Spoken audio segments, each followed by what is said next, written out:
जैसा कि मैंने पिछले ब्लॉग में आपको कहा था कि हम यहाँ पर रुकें या चलें, इस पर विचार कर रहा था। ऐसा महसूस हो रहा था कि आपको जो मैंने जानकारियां दी हैं उनमें कुछ शेष बचा हुआ है, कुछ अधूरापन है, तो वो जानकारियां भी एकत्रित करके और अपडेट करते हुए कार्य भी लाया हूँ जो कि रुद्राक्ष वितरण से रिलेटेड है। और साथ ही लाया हूँ आपके लिए पंडित प्रदीप मिश्रा महाराज जी की संक्षिप्त जीवनी। सीहोर एक सिद्ध नगरी है, इसलिए इसे सिद्धपुर भी कहा जाता है। उस समय उनको इन सब चीजों का कोई भान नहीं था। हाँ, उन्होंने एक ब्राह्मण कुल में जन्म जरूर लिया था।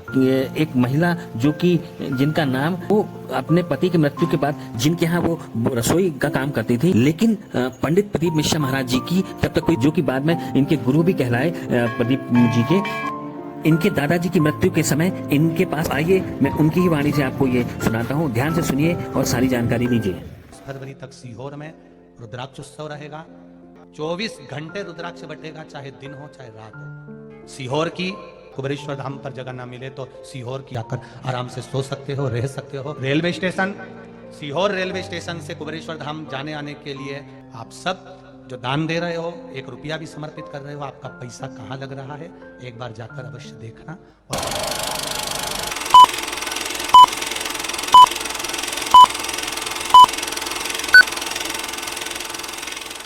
हेलो दोस्तों, मैं हूं आपका दोस्त अजय खरे और आप देख रहे हैं आपका अपना चैनल मैं भारत हूं।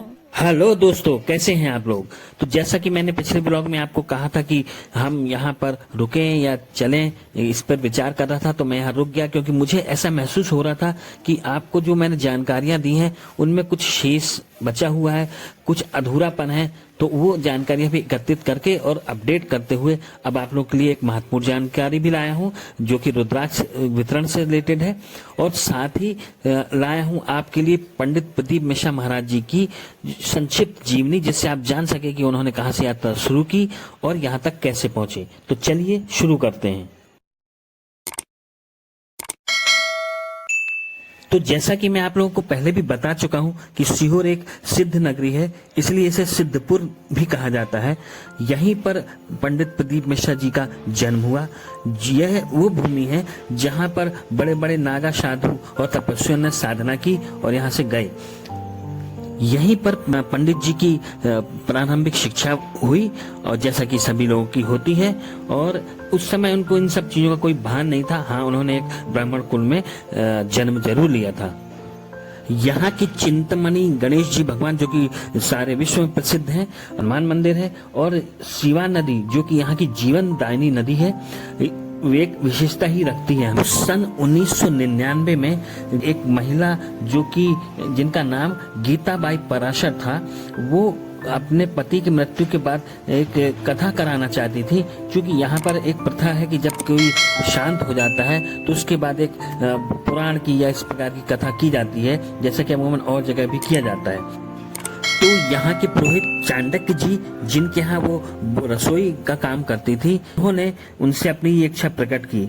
तो पर उन्होंने ये भी कहा कि इस काम के लिए तो जो भी कथा कहेगा वो अपनी दक्षिणा भी लेगा, तो जिसके लिए उनके पास उचित प्रबंध नहीं था। तो चाणक्य जी ने कहा कि एक ब्राह्मण का बच्चा है, उससे हम करा लेंगे, वो हमारे बजट में भी आ जाएगा। लेकिन पंडित प्रदीप मिश्रा महाराज जी की तब तक कोई दीक्षा या इस प्रकार की कोई भी शिक्षा नहीं हुई थी। तो गीताबाई पराशर ने ही इंदौर के जो पूज्य विठलेश जी काका जी महाराज, जो कि बाद में इनके गुरु भी कहलाए, इंदौर से करवाई, और वहां से उन्हें पोथी मिली, पोथी ज्ञान मिला, और प्रथम कथा उन्होंने 1999 में गीताबाई पराशर जी के यहाँ करवाई। उनके प्रभावशाली ढंग से कहने की, कथा सुनाने की जो बातें थी, वो सभी को मोहित कर गई, और ये सिलसिला चलता हुआ पहले अग्रवाल महिला मंडल तक पहुंचा और फिर वहां से चलता हुआ आज कुबेरेश्वर धाम तक पहुंच गया है, और सभी जगह जो फैल चुका है। देश विदेश में भी अब सुनने का लोग यहाँ पर आ रहे हैं, और अलग अलग जगह भी उनके व्याख्यान हो रहे हैं। इनके दादाजी की मृत्यु के समय इनके पास जरा सा भी धन भी नहीं था जिससे उनका वो अंत्येष्टि क्रिया कर सके। इसके बाद उनके पिताजी ने उनके साथ आटा चक्की, गुड़ बेचना और चने की दुकान भी करके बहुत सारे कार्य किए, लेकिन उनकी स्थितियां सही नहीं हुई। बाद में उन्होंने कथा सुनाने का जो कार्य किया वो प्रभावशील रहा और उसके बाद उन्होंने यही कार्य करते हुए आज इस स्थिति पर पहुंच चुके हैं। तो चलिए, अभी आगरा वाले अंकल भी जा रहे हैं तो हम इनसे भी विदाई लेते हैं।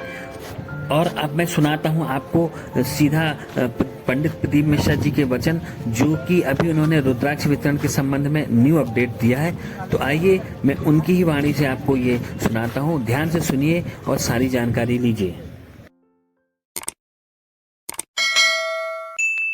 16 फरवरी से 22 फरवरी तक सीहोर में रुद्राक्ष उत्सव रहेगा। बिना आईडी कार्ड का आपका रुद्राक्ष बस लाइन लगाओगे और प्राप्त हो। 24 घंटे रुद्राक्ष बटेगा, चाहे दिन हो चाहे रात हो, 24 घंटा बटेगा। 7 दिन रुद्राक्ष इसलिए बांटेंगे क्योंकि उसके बाद में मंदिर का बहुत सारा काम रह गया है। साल भर हम रुद्राक्ष नहीं बांट पाएंगे क्योंकि मंदिर का बहुत काम रह गया है बाबा के धाम का। जल्दी से जल्दी बाबा का धाम बन जाए, इसलिए बस 7 दिन के अंदर रुद्राक्ष बांटकर फ्री होना चाहेंगे, जिससे आने वाले समय में बाबा की जल्दी से जल्दी प्राण प्रतिष्ठा हो जाए और बाबा वहां आनंद से विराजमान हो जाए। कुबेरेश्वर धाम में जैसा नियम है कुबेरेश्वर बाबा का, तुमरुका जी के साथ का आनंद करते हुए जैसे कुबेरेश्वर बाबा का वर्णन है वैसा की वैसा ही धाम बाबा का बन रहा है। आप सब जो दान दे रहे हो, 1 रुपया भी समर्पित कर रहे हो, आपका पैसा कहाँ लग रहा है, एक बार जाकर अवश्य देखना और अपने जीवन को आनंद पाना। कथा में 16 फरवरी की जो कथा है कुबेरेश्वर धाम पर, जितने लोग कथा श्रवण कर रहे हैं वहां पर मेहमान बनकर मत आना, सेवा करने आना। चाहे पूड़ी बेलने की सेवा करो, पानी पिलाने की करो, चाहे कोई सेवा करो। पूरे ग्राउंड में कहीं कचरा ना हो, पूरा कुबेरेश्वर धाम साफ हो, निर्मल हो, सबको सहयोग प्रदान करते हुए बाबा का भजन करो। सीहोर की एक एक धर्मशाला सबके लिए फ्री है। अगर कुबेरेश्वर धाम पर जगह ना मिले तो सीहोर की एक एक धर्मशाला में कहीं पर भी तुम जाकर आराम से सो सकते हो, रह सकते हो, उसका कोई शुल्क नहीं है।